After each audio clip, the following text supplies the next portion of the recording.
Good evening, everyone, and welcome to KNOLSKAPE's second annual BFSI Learning Week, where AI meets BFSI in redefining the rules of the game. And the theme for today's session will be AI and productivity. Are we measuring the right outcomes? My name is Rajiv Jayaraman. I'm the founder CEO of KNOLSKAPE, and today I have the pleasure and privilege of hosting Abraham. Abraham is the senior VP at HSBC, where he leads leadership development and talent management for HSBC's global service centers and technology organizations. With more than 2 decades of experience spanning business ops, sales, leadership development, organization transformation, and talent strategy, he has played a key role in shaping leadership capability across global teams. I've known him for a few years now, and I consider him a good friend, philosopher, and a guide.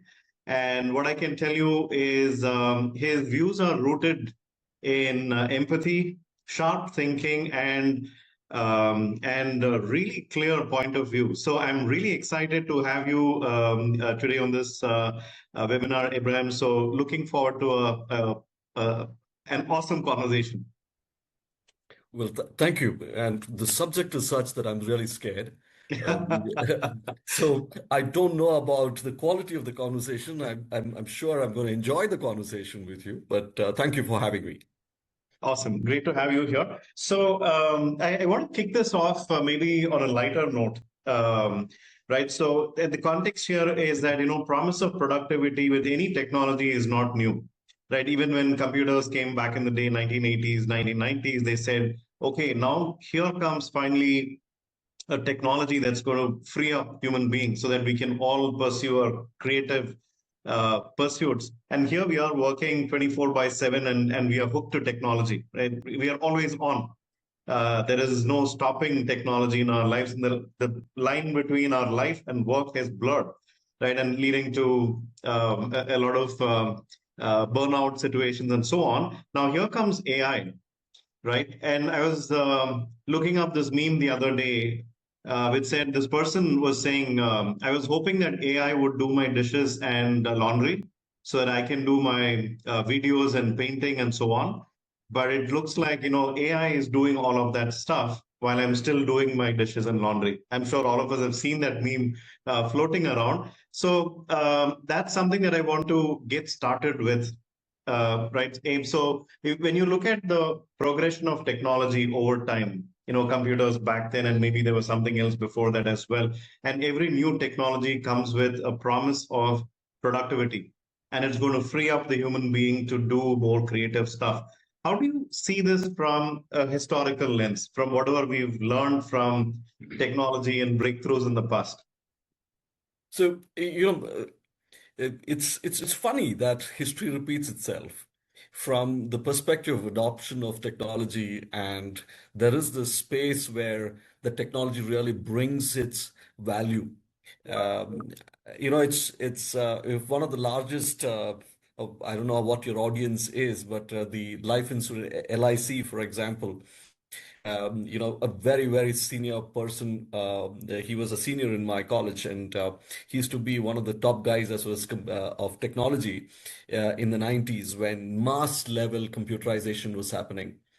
And the conversation was exactly what we're having today in saying that this is going to replace XYZ. It's going to replace jobs, it's going to change jobs, it's going to do all of that stuff. But it took a really good long time before that actually happened. So there was a time period where both these things were happening, and there was a lot of uncertainty or lack of clarity in what this technology is actually doing or what it can actually do. And that learning space took almost 10, 15 years in traditional Indian companies and worldwide as well. So, to a large extent, I think there are two things, the two phenomenons that are happening right now. One very interesting phenomenon is the Dunning-Kruger impact, where everybody is an AI expert. Everybody seems to know everything about AI in an ever-changing world of AI. And that is one thing that is happening. So there is a lot of prophesizing that's happening, a lot of conversation about this can happen, that can happen, this is happening.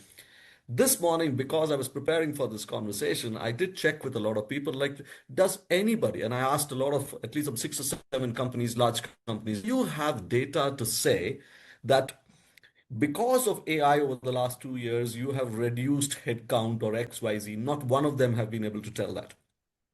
Newer companies who are actually starting the organization in the premise of AI have been able to do certain things. That's a very different conversation. But existing organizations, there is a whole lot of conversation, whole lot of license, whole lot of adoption kind of conversations that are happening. But still, I don't see anything that is tangibly that has happened from a metric perspective that can say, hey, this is what the impact has been. But lots of stuff is happening, lot of energy happening, lot of investment happening, but it is at that stage right now. And we don't know how fast this journey is going to be, because it just be exponential adoption and exponential impact might happen. But we'll have to see how that works out. Awesome. And in recent past, I think we've seen some technologies get adopted at consumer or population scale, UPI, for example, at some point in time. And it didn't seem like that's a technology that would diffuse that fast. But before you realize, there's a street side vendor who is selling you stuff and accepting UPI payments. So, and I've spoken to a senior leader who said the word adoption along with AI does not really go together. These two words don't go together.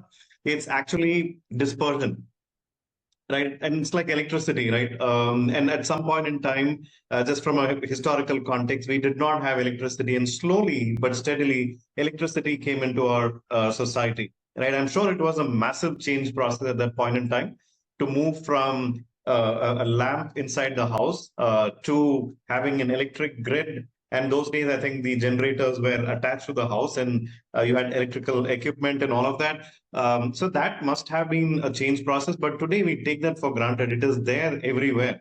Even it's invisible, so to speak, right? So that's a fascinating point you make. While AI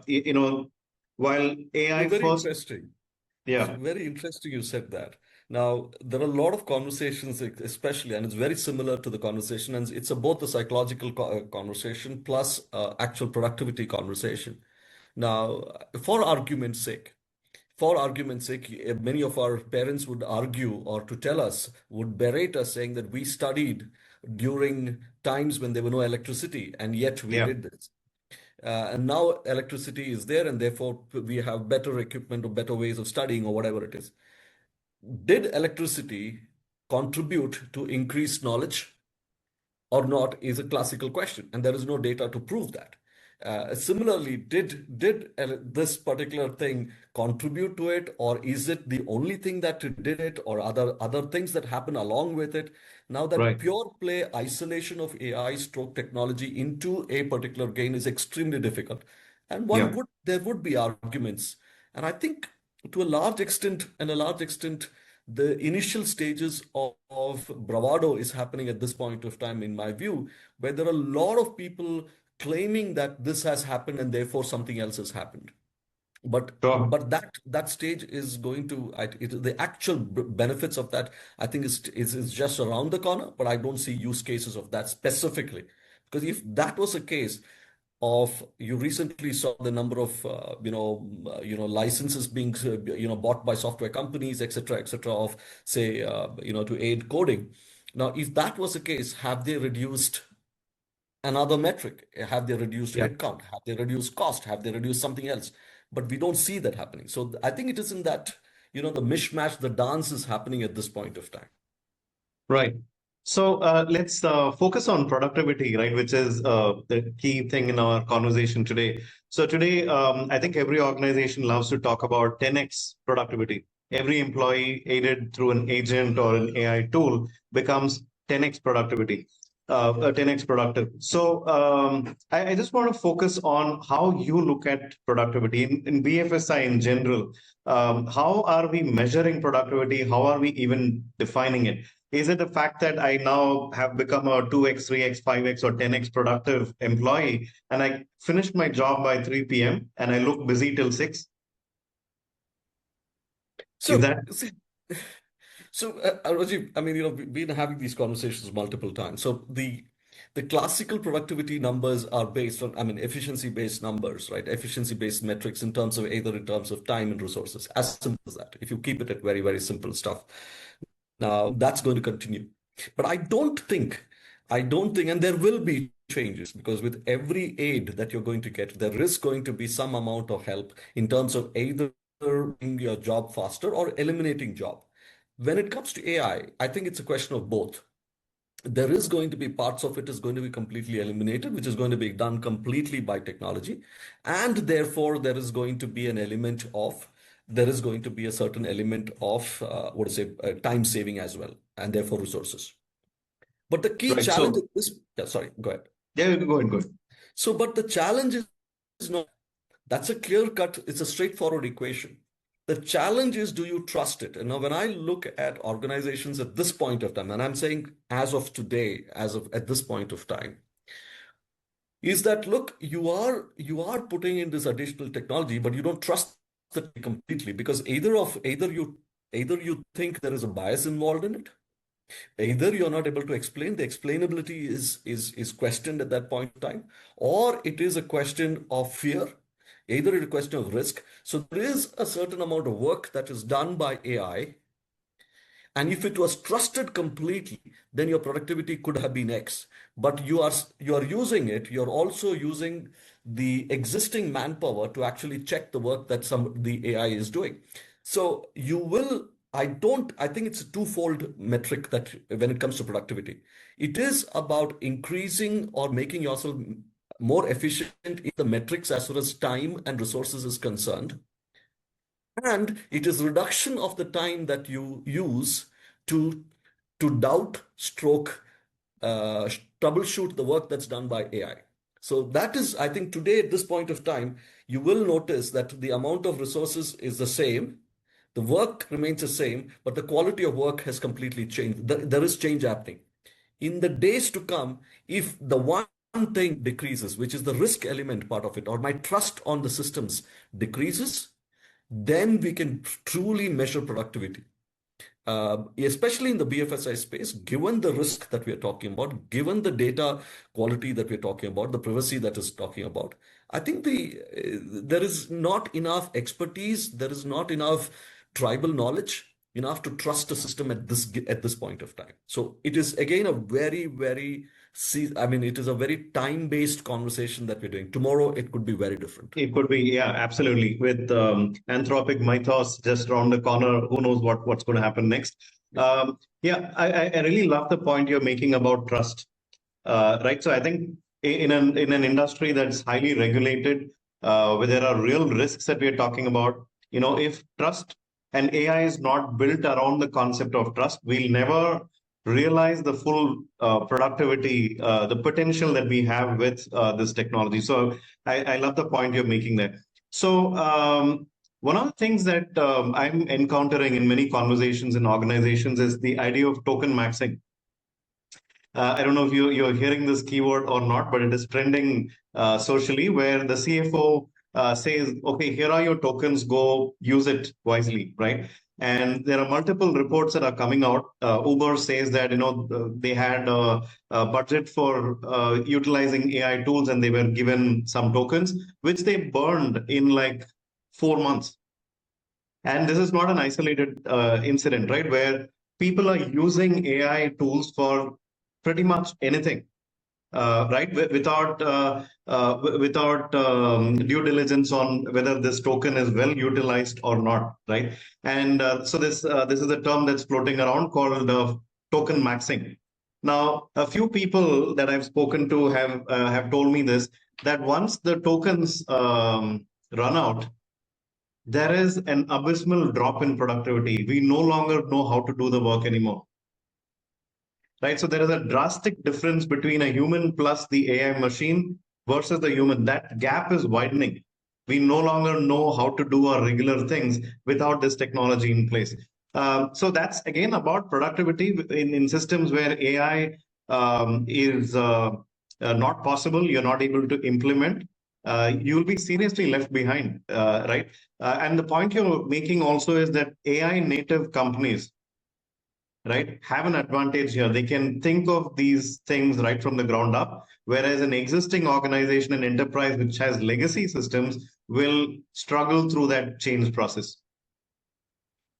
Yeah, and rightfully so, Rajiv. And rightfully so, because the fact of the matter is that, look, it all comes, there are two elements to this, in my view. One is the quality of the AI tool or application, or whatever you call it, the AI platform, AI tool, whatever it is. There is a quality of it and what it can give, and through the accesses that it has, and through the data that it can do. And then there's the quality of the person who is, or there are two qualities of the people. The person who is deciding that this is a tool that needs to happen. And then there is an application, the person who's actually using that tool. Now, the problem is that today you have a lot of experts, quote unquote, a lot of experts. I mean, a phenomenal amount of expert. And this reminds me of and it is so similar to the conversations that I had when I was just 21 years old, long time back in the mid 90s, where we were trying to sell basic Pentium computers to, desktops to organizations. And we were selling that. And there was a one gentleman I so remember in one of these large companies there. That gentleman, he had a large budget because he had a CEO which was exactly like what you're talking about. He had a CEO who believed that computerization is very key. Now, here is a gentleman who was a purchase guy. He was not a technology guy. He was not a business guy. He was a purchase guy deciding what computers need to be there. Now, this guy would decide every purchase would be of a different make, Yeah. and different configuration. And lo and behold, in a year's time, everything was junk. Yeah. Now, I do see that happening left, right, center right now, right? Now, one is token maxing that happens because, look, okay, I've given certain budgets, I go and buy, but I'm not equipped and well thought through enough to buy the right thing from a long-term perspective. So I also talk about, along with token maxing, I also talk about token junking. So the Yeah. number of times you are getting a productivity based or AI based tool and nobody's using it anymore.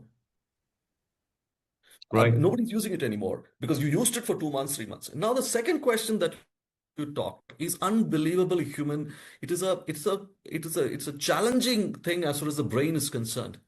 How quickly we human beings are forgetting things that we did for such a long period of time. And it shouldn't come as a surprise because I don't know how many of us really remember the telephone numbers that we had or the routes that Yeah. we take. Today, we are depending on something just for a couple of months and we forget the numbers, couple of months and we forget this thing. So it is unbelievably shallow, our brain power. So I'm not surprised. And that's the second risk that I was, in highlighting, that if you introduce a tool and outsource things to the tool, very quickly are you going to forget and that's then becomes an HR problem and a skilling problem. And for productivity, again, will be questions there. Is that how good is your existing workers, which are supposed to be a subject matter expert? In a couple of minutes, couple of months, 6 months time, you've forgotten the subject, and then how good is the person? You Yeah. are having these challenges that is happening, but beyond token maxing, I think token junking is a bigger thing. And you take any organization today over the last 1 year, look at the number of existing tools they have to solve the same problem, and most of them are not being used. Yeah, yeah, I can totally relate to that. And in the early days of AI, there was this thing about automation and augmentation, right? Firstly, AI is going to help automate mundane things, things that humans don't want to do, right? And so that obviously sparks off some debates around human versus the machine, and is that going to take away our jobs? And it's always that conversation is loaded with a lot of anxiety, right? And then came this thing about, oh no, AI is going to help augment a few things as well, things that I'm not able to do. I'm going to get real time feedback. Let's say if I'm a credit underwriter or something, I get real time inputs. Or if I'm a customer success person at a large bank, I know what this high net worth individual did 6 months ago, right? So that's the augmentation use case. And just building on what he just mentioned, augmentation over time is also, the AI system is learning from every single thing that I'm doing. So the advantage of the human over time is also likely to shrink. So, and it might go down the path of, let's say, being a pilot in an aircraft, and all that I'm doing as a pilot is I take off and I land, right? And in between, and that's the human intervention that's happening while flying, and rest of the stuff is all autopilot in any case, right? The thing that I worry about in such scenarios is, what if something goes wrong, right? The pilot should be able to go to the first principles and fix that because there are lives at stake. I worry about the talent issue that you spoke about just now, right? So you're creating complicated systems, you're creating automated systems, augmented systems, and over time, if people don't understand the first principles of what has happened, right, and what is this technology all about, and how do I actually intervene, aren't we creating extraordinary fragility in our systems? I mean, I'll give you an example of this, and I completely agree with you. And talking specifically around the BFSI space. Now, I was in Dubai for a friend's daughter's wedding just before the early this year. Now, one of the biggest wealth managers, he's one of the senior people, or one of the biggest wealth managers, was talking to me and talking about this exactly the same thing. Now, Dubai, wealth management, big time, we know it. So, the question really is, what is the big wealth guys actually asking for? Now, they are looking for personalized, hyper-personalized services, which technically AI should give you. Now, you brought in that, you do the phenomenal kind of work. Our products are being designed for the high net worth set of people. Now, the relationship manager, there is a relationship manager, and typically there is an expert before the AI space who are actually doing this job. You're doing this job of creating this product, and that the product is now being created by AI. Now, look at the predicament of the person. Now, in the past, there was this very, very personalized touch for a high net worth person that was actually being designed, and now that has all of a sudden has become a very generic product. Now, you have a problem here where the expert who knew the subject suddenly found himself out without a job.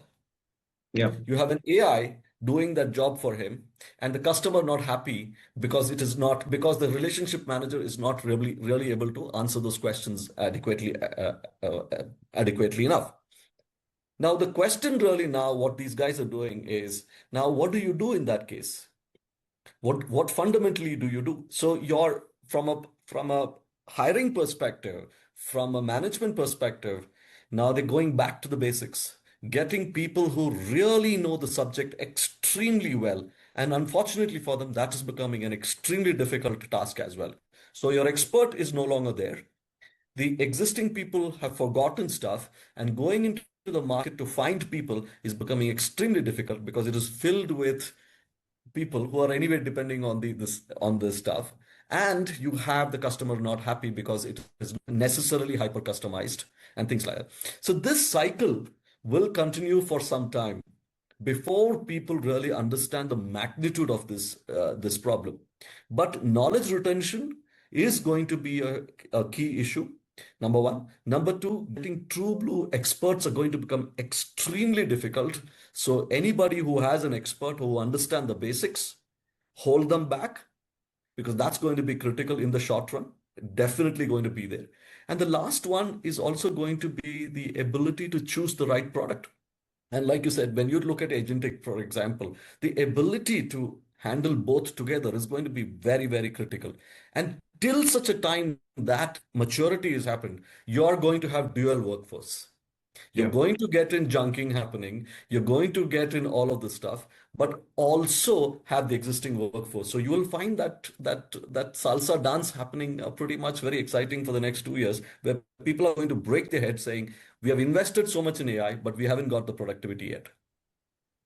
Right. So brilliant points. So at a macro level, the CEO of IBM, Arvind Krishna, a few months ago said this, and I think he got some brickbats also for this. But his fundamental point was, that 1 gigawatt, and this is at a macro level, AI level, right? And I'll bring this down to unit economics of what does it take for adopting AI and getting an ROI out of it. So at a macro level, he was talking about 1 gigawatt data center costing about anywhere from 60 to 80 billion dollars with a B in it, right? And the plan was to build about 100 of them just in the US, right? So that's $8 trillion, right? And he was doing cost of capital on $8 trillion, about, let's say, 10%. So you're looking at $800 billion is just the cost of capital for breaking even on that investment, right?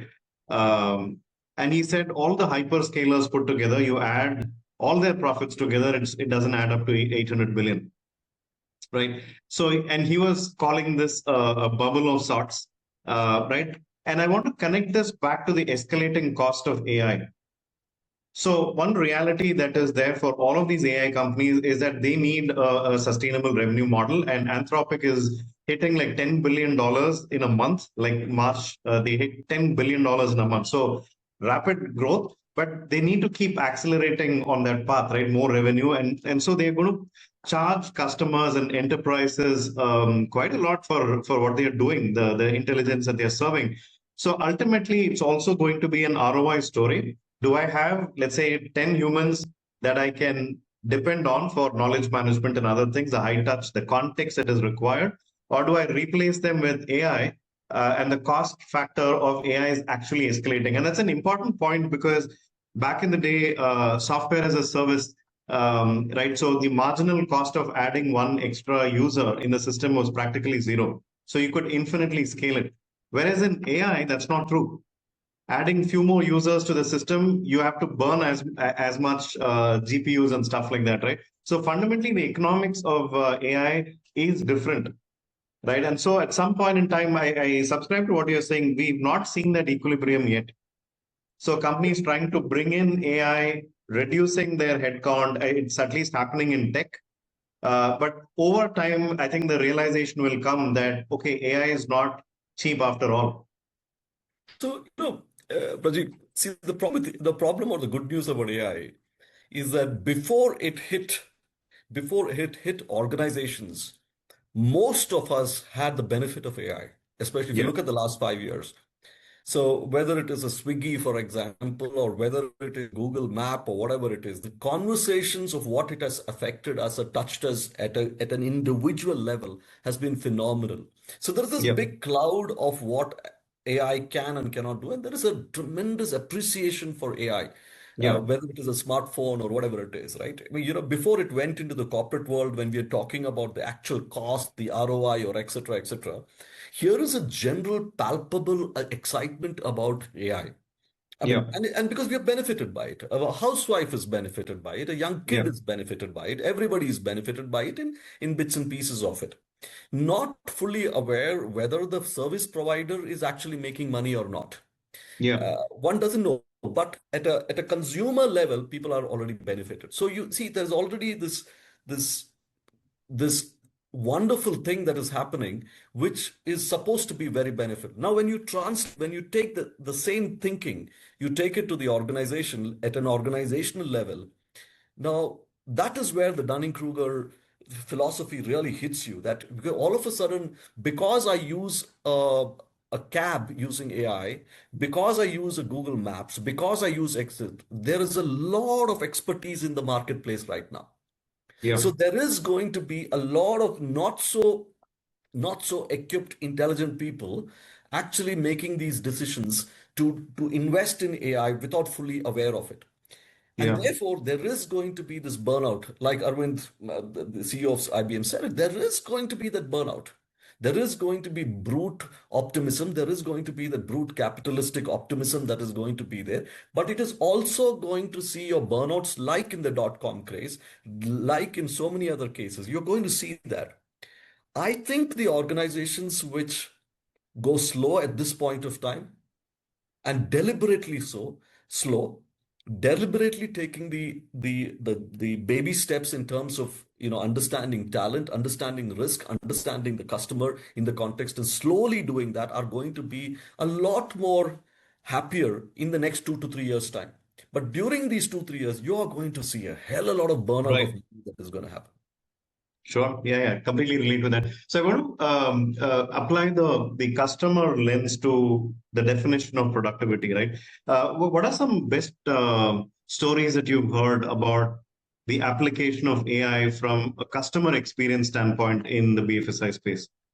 I honestly don't know, Okay. actually, because I've seen, I mean, I don't want to be professing it as ABCD has done or not, but because these are the stories from a productivity perspective, from a customer perspective. Let's take some basic numbers, right? Let's look at the amount of if you were to look at the ATM industry, clearly there is a dip in the number of ATMs that is there, and therefore Right. the use of intelligence is applying there. Clearly, in the investment banking side, there is a lot of work there. You have a lot of stories about how that the from an AI perspective has enabled that at that space. I would be a little skeptical because with in the retail side as well as customers using the BFSI, actual customers, the end customers, there is excitement, an initial excitement, and then there is a little bit of dissonance in the system at this point of time. Clearly, there is no two ways about it. If you would walk into any branch of any bank, for example, today, you will see that whether it is in the context of in various elements, whether it is basic insurance products that we're talking about, basic banking products we're talking about, at that level, there is a little bit of dissonance that is happening because who exactly is your customer that you're talking about? So I think it is in that flux point at this point of time. Doesn't mean that there are no benefits out of it. Now, if you were to bifurcate your customer profiles, and which what every organization does is that if you were to look at end user insurance products, for example, if you look at the amount of claims that is being generated, amount of claims that are being closed successfully, we are not seeing any too much of dissonance or extraordinary happiness that is happening because of AI. Because of structural process changes, yes, there are changes that are happening. But I don't have anything that I can say, wow, this is what is happening in the BFSI at a basic customer levels. Again, like I said, I know literally every organization, every bank you're talking about, every big organization that you're talking about is doing phenomenal amount of work and is making those incremental changes. I do not know at this point of time what is going to be that inflection point where it says, wow. Right. Because for Yeah, yeah. every wow that you do, there is something that is happening as well. Sure, sure. So we started off with employee productivity, then looking at productivity through the eyes of the customer, right? Can I get my loans, Faster. sanctioned in a few seconds, for example? That's productivity as well, right? And can I have things not just done faster or in half the time, but can I do this in real time? I think, in fact, the CEO of HSBC spoke about this hyper personalization and how do we do things in real time basis, right? That's productivity from the lens of the customer. Now, the other Customer. big reality, anything you want to add to that on No, customer productivity in real no, you're time? absolutely right. There are a lot of touch points where, especially when it comes to speed, especially when it comes to XYZ, I mean, but it is not just this. It is a question of two or three things happening simultaneously. And especially when you're talking about KYC, for example, Right. in that space, there is tremendous or, due diligence of customer due diligence and, that kind of a stuff that you can clearly see that there has been an impact on that on the pace at which is happening. So clearly that space is there.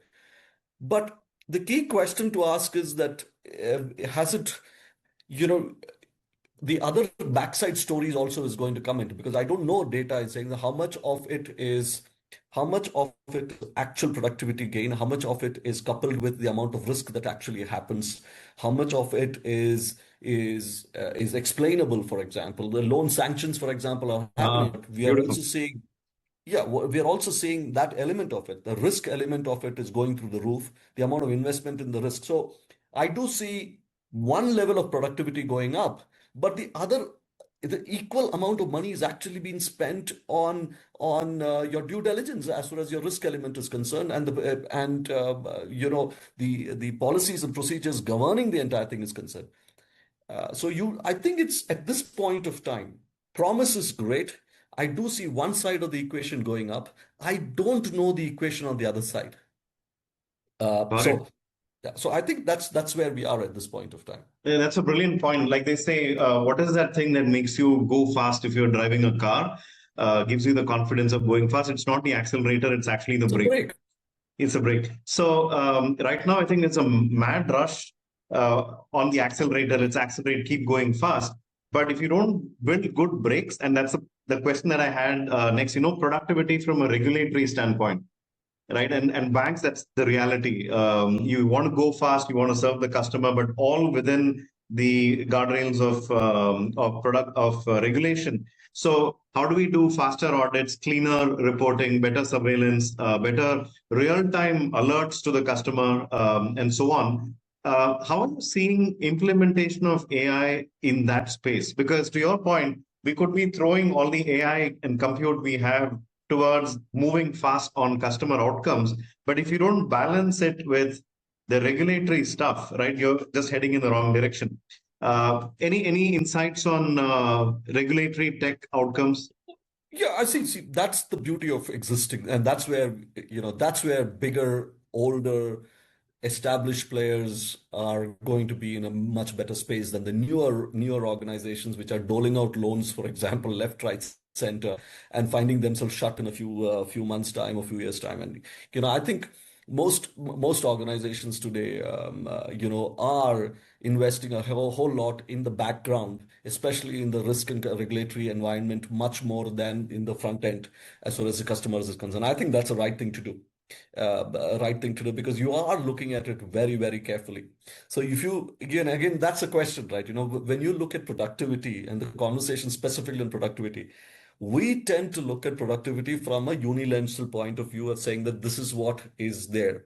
Whether I'm able to do this faster, better, stronger, whatever it is in whatever way. But we are also not, we're forgetting that behind that is this massive amount of investment that is happening as far as the risk is concerned.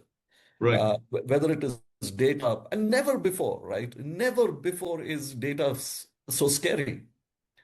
There is that much more exponential amount of money that is being spent across organizations in your risk side and in compliance and regulatory side, because you do not know. No longer can you fire a person.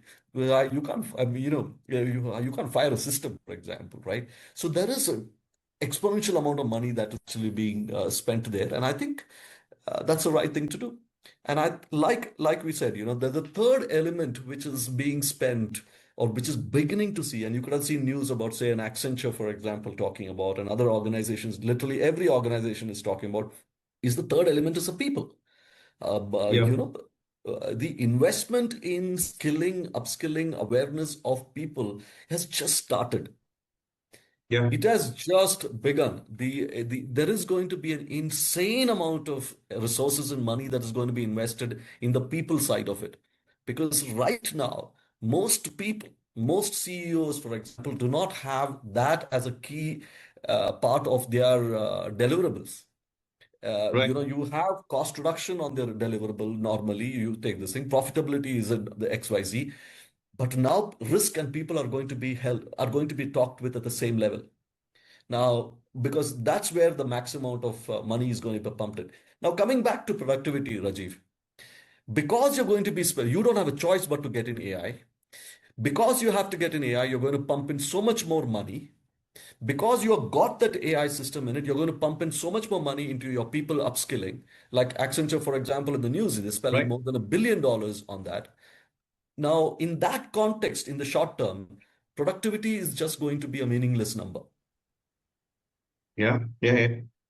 Yeah. So, and one of the things that I'm also picking up is generally with the use of AI, the first generation of AI was more about thinking of AI as a tool. Like most of us today use ChatGPT as a tool, right? I have a question, I need some insights, I need a recipe, I need this, I need that. So I go use ChatGPT as a tool. Now, that's, I think, level one of AI usage. Of course, it gives you insights. What would have taken you 10 hours to find something is available to you in a matter of a few minutes and with a few prompts. But the real ROI of AI comes when you think of workflows, right?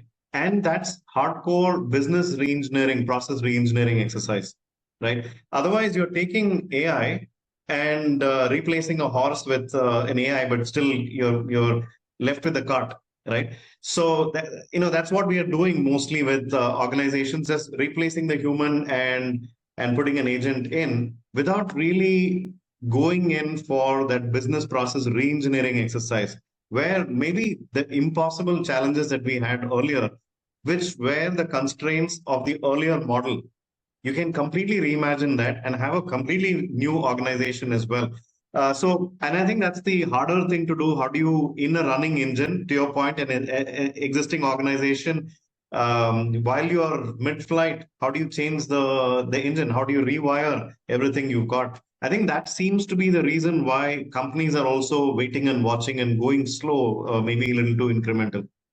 No, and again, see the muscle memory is few, I mean, and less. I mean, in our own lifetimes, the organizations like SAP and Oracle, for example, I don't know how many of people of today's time would even understand a word called ERP. You don't, in the 90s, for example, the very fact that you are an ERP expert meant something different, right? Now, there were Yeah, two kinds of people there who are the same. Re-engineering people, and there were books on re-engineering. And I think if you had to implement an ERP solution, then you had to first really think in terms of enterprise-wide re-engineering. And for the last 25 years, we have not heard that word as much as we used to hear it in the 90s. And there was a fundamental shift in the way in which people were thinking, the quality of people, all of that, right? Now, I think today, and that word has been replaced by, say, automation, it has been replaced by yeah, transformation, it has been all of that stuff. But it has all been pockets. Now, with AI, it is not about a part of the organization, it is the entire organization. right. Whether it is exactly like ERP, you had to really rethink the entire thing. And I was a long time back when I started my career, I was with Mahindras, and what a phenomenon! Day one, I got into this project of ERP, and it was so much about thinking. It was not so much about manufacturing, but it was about changing the way people thought and people did things. And I think it is just a question of time before there are going to be ERPs experts or AI transformation expert at an organization level. That's the other big difficulty. Now if you take any organization today, without an exception, you will find newly created positions coming up now, which is a good thing. Somebody to look at the entire thing altogether.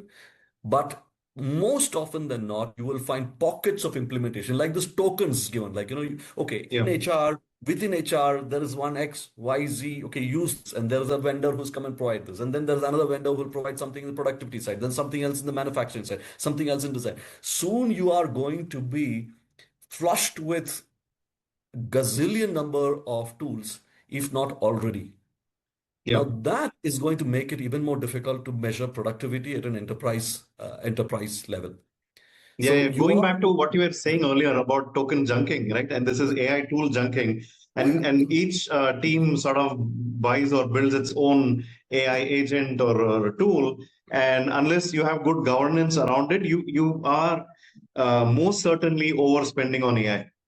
oh, 100%. And I can tell you a classical example. I mean, many such examples talked about in those days, and it's repeating itself. Now, I mean, you can, in your own experience, Rajiv, you look at it. There is an external vendor who's creating a specific tool. Then there is going to be the big guys who are going to talk about enterprise-wide tools. Yeah, Then there are going to be generic tools which can be done ABCD. And then the most dangerous one is also going to be internal resources who are going to be doing this. Remember yeah, those times when there was an MIS team in organizations which became your pseudo technical team, and soon they started creating products and they yeah, hired and got more and more people, and then they were junked. yeah. It is happening now.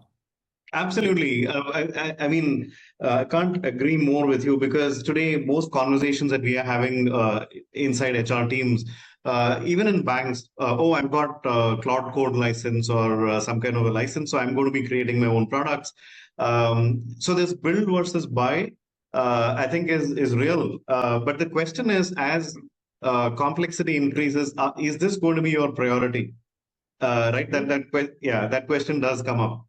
No, but Rajiv, the point is not about complexity or sensibilities, right? Within the organization and within the dynamics, because of the fact that there are no enough expert or expertise available. Now, even though everybody is talking about AI, if suppose somebody was to come listening to this conversation, if somebody was to make, and I doubt that will ever happen, that Abraham is and Rajiv are experts in AI and decide to make us a consultant. Okay. Now, it is going to be a disaster. If they're going to take me as a consultant, it's going to be an absolute disaster, even though I speak about it. Now that's becoming a big issue. Now, so you will find, and I hope, and and I can see that happening. And I was recently talking to one of India's largest tire manufacturers. They're talking about the same thing. They're creating a tires industry specific AI model. And I couldn't understand for the love of God why are they doing it? And so on and so forth. Uh, there is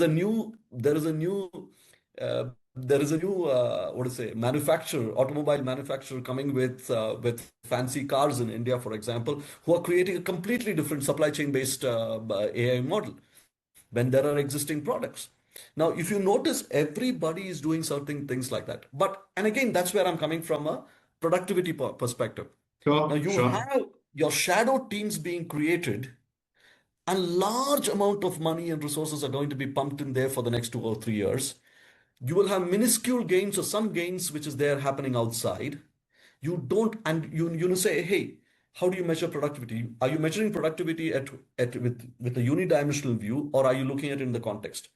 And dust will settle down in the next 2 3 years very quickly. Unlike in the past, it took 10 years to settle, but I think a lot of people are going to learn their lessons very hard in the AI bubble or AI cycle, whatever you call Cycle, it. yeah. Awesome. Love your insight. So we are starting to see some questions come from the audience. Before we get into that, I just have a question. I can't end the session without a few questions on a topic that I think you love the most. It is about culture, right? And I've heard you speak about culture quite a lot. So if you can throw some insights on the cultural aspect of productivity here, right? What are you seeing in a large organizational setup? Because it's not just about individuals moving towards AI, it's a cultural phenomenon as well. And you started to speak about upskilling and reskilling in the context of AI. If you can give us some insights on that, that'll be awesome. And these are not, thanks, Rajiv. These are not my views. And I've been talking to and a lot of the big four guys, and both officially and unofficially talking to them, and based on many of their consulting stuff, right? Now, it's almost like a new demigod is introduced to a really pious set of people who have been practicing a religion for hundreds of years. And suddenly you are replacing that god, which looks kind of similar, looks okay. Looks okay. There is an existing set of practices, and there is a new god that has been introduced today, and that's what is happening. It is shaking up people. It is shaking up people from all kinds of people, not just young people, not just all the old people, but young people as well. Now, culturally, this is going to most organizations, unless you're rooted in it. It's a newer organizations are not as much affected by it, but the older organizations are affecting. Now, there is a bunch of naysayers and the critiques and all of that is there, but that is a smaller part of, surprisingly, that's a Yeah, smaller part of it because of the fact that at an individual level, most of us have experienced the benefit of AI. And this sure. has never happened in the world before. That as an AI, I don't know a single individual in the world who has not experienced AI or haven't heard of this word AI. So Yeah, that's number one. Number two is it is a very, very clear nuance that there is lack of knowledge, and therefore there is never before at a cultural level has so many people been exposed. And because of exposure, so many more people are being, you're covering it up with something else. Yeah. So leadership, I call it the leadership facade is becoming a lot more stronger or more evident in most organizations. And therefore, decision making from a cultural perspective, decision making is getting merged in various ways. So the third element of this entire thing is there is never before. I have not seen this kind of excitement in an organization before. You know, AI has suddenly galvanized a whole bunch of people thinking that this is the next big thing. It can transform people, and therefore there is energy. So you have huge amount of energies in the organization. There is lack of knowledge in the organization, and there is decision making that is more based on psychological safety or insecurity or whatever it is. It's a very funny confluence at this point of time. So the organizations who understand this and who can play it accordingly can can manage those people who are with fears with proper skilling, make decision making a lot more robust with the right set of skilled people, and then exploit the energies of the enthusiastic people by not investing rashly but in rational investment and community investment. So when I say community investment, never before culturally has there been a situation where it is very important to involve a large sections of people into decision making, and you're seeing going to see that happen. So that's Awesome. Love what is that. culturally happening at this point of time. Cool. I really love that perspective. So I have a question from Kalyani who is asking this question. Do we really feel productivity improvements as against the outcome efficiency? So she's saying, you precisely said that we are now having people who don't have enough basics, but we are automating left, right, and center. Products through AI is missing the validation loops, is what she's saying. Are we missing quality gains in the names of automation through AI? The answer is an absolute, it is. It looks like it. It Yeah. looks like it. And I certainly think so. But I guess that's the learning space. In the BFSI space specifically, we are not going to see much of it in terms of quality. You're going to see a lot of investment happening, but it is because it is regulated, because it is customers, because it is money, because it is livelihoods of people. You're going to be very, very careful there. So the actual quality dip may or may not happen there because you cannot afford that because it can be very costly. But if you are to look at other side of the story, if you look at manufacturing industry and where people have relied heavily on AI for doing things, the quality goof ups have been immense. You don't hear much about it, but if you were to look at very carefully, you will see a lot of that happening. So the answer to that is yes, but I also think it is that learning curve that is happening right now. And Right. organizations who can manage this in the next 1, 2 years while AI is exploding. Year ago, we were talking about Chat GPT was the next big thing in this world. Today, you're not talking about it. It is run of the mill, and Yeah. so on and so forth. So when are we going to settle, or are we ever going to settle? Well, I don't know. Yeah. Yeah. Awesome point. And there is one more question, and this is again on token maxing. The question is if an employee uses 10,000 AI prompts a week, and some organizations unfortunately measure productivity like that, right? So, how many tokens did you use, right? And obviously, you get what you measure, right? And people are going to sort of burn all their credits. And they produce twice as much content. They attend the same number of meetings. Or today, I know my friends who are attending meetings through their agents. Their agents attend the meeting. So while they are chilling out, and but it still doesn't move the business needle forward. So the question is, have we improved productivity or just increased digital exhaust? See, I mean, at this point of time, it is digital exhaustion at this point of time, and I think a lot of people. I mean, that's where again comes in. Who are your experts? Now, when I, as a XYZ person introduces a new tool, if my attempt at justifying the tool is by seeing how many people have at it or how many people have used it, if that is my justification of the amount, and that's what is actually happening, and that is also Yeah. a function of you not knowing your subject very well, and you can see that happening, and you're not looking at it from a holistic business impact or a customer impact. And that is happening as we speak. And therefore, you'll find a lot of people buying a lot of tools and pushing everybody to use it. And there are a lot of people who are saying, why should I use it? I don't need to use it. I'm absolutely okay not using it. But if I say that my investment in AI is based on the number of people who have used, not based on actual results and actual customer benefits, then it is of no use. And I think that will continue for some time till there is a maturity level that happens. And I think AI and this whole thing is going to reshape organization designs. It is going to Yeah. change customer journeys. It's going to change workflows. Happens. You're going to find this to and fro, this salsa dance happening between a person who is taking the decision and pushing or justifying usage as productivity gains. Right. So, yeah, so I think just to summarize what you're saying, there is enormous interest and excitement around AI. Nobody has to teach us that because as consumers, we experience this firsthand. We know the power of AI, right? But when it comes to an enterprise, there are a lot of roadblocks that we have in the form of compliance and regulation and your governance and so on, which is all there for a good reason. Governance we do need, we need responsible outcomes and so on. But in the meantime, the way we measure productivity, the way we measure ROI around AI, unless we are mindful about it, I think we'll get these consequences where you give out tokens and people max it out and say, I was the most productive employee in this company. How do we know? Oh, I've maxed out all my tokens. So I think we get what we measure, and we have to be very careful as leaders where we talk about outcomes, right? I think some companies do this well, where they start with employee first, right? It's very easy to get caught up within our enterprise, our process, and our productivity, the employee productivity part. But I think a good starting point could be customer productivity. Are you able to serve the customer better?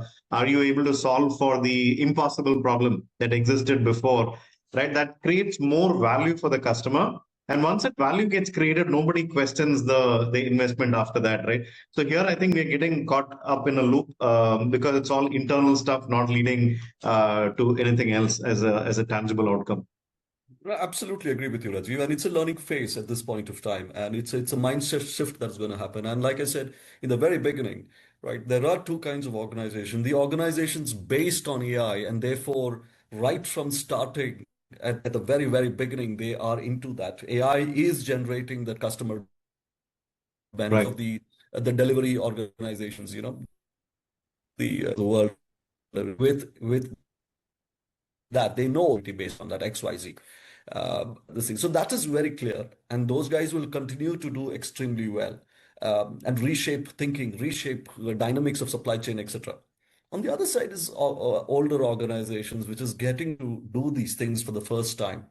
And there is going to be a fundamental reshift in this. And it is as much as a technology problem, as much a knowledge problem, as much as an OD problem, as much as a cultural problem. So, and it will take that time to reshape and readjust. And you will see, just like the ERP world, this is going to be a competitive edge that many organizations are thinking about, and it will be in the days to come in.